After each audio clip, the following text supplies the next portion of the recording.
Good morning. कसे आहात सगळे? एकदा एक श्रीमंत माणूस असतो खूप शहरातला. खूप पैसा, प्रसिद्धी सगळं असतं.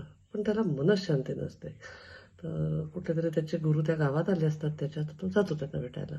म्हणतो, "महाराज सगळं आहे माझ्याकडे पैसा, बंगला, गाडी सगळं, सगळं. पण मला मनःशांती नाही आहे. मी काय करू?"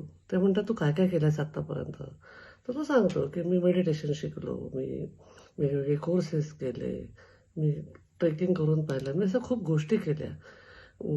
ते म्हणतात, "हे सगळं तू स्वतःसाठी केलं?" तो म्हणतो, "हो." तर तू समाजासाठी किंवा लोकांसाठी काय केलं? तो म्हणतो, "म्हणजे काय?" म्हणजे "तू कधी कुणाला मदत केली का गरीब लोकांना?" तो म्हणतो, "अशी कशी कुणाला मदत करायची? मी जर का मदत केली त्यांना तर त्यांना व्हॅल्यूच राहणार नाही. त्यांनी मेहनत करून कमवलेल्याची हे वेगळी असते." ते म्हणतात, "बरं, मग तू कोणी एखादा आजारी पाहून त्याची कधी सेवा केली आहेस का?" तो म्हणतो, "असं कसं त्याची सेवा करणार? मी त्याची सेवा करायला गेलो आणि त्याच्यामुळे मलाच काही इन्फेक्शन झालं, मी आजारी पडलो तर?" तर ते गुरु हसतात.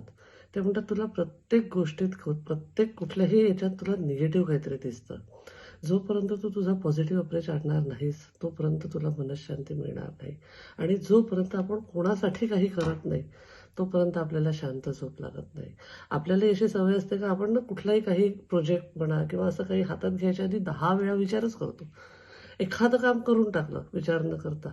पण नाही, आपल्याला ती सवय लागलेली असते. असं केलं तर असं होईल, तसं आपल्या बहुतेक त्या पळवाटा असतात. आपण पण असं निगेटिव्ह शोधत असतो. बिनधास्त करून टाकायचं, जितकं कोणासाठी करता येईल तितकं. कालच मी गोष्ट सांगितली, की असं जरुरी नाहीये की इतकी अमाउंट किंवा इतका पैसा किंवा इतकं हे. आपल्याकडे जे आहे त्यातनं बेस्ट पॉसिबल द्यायचं.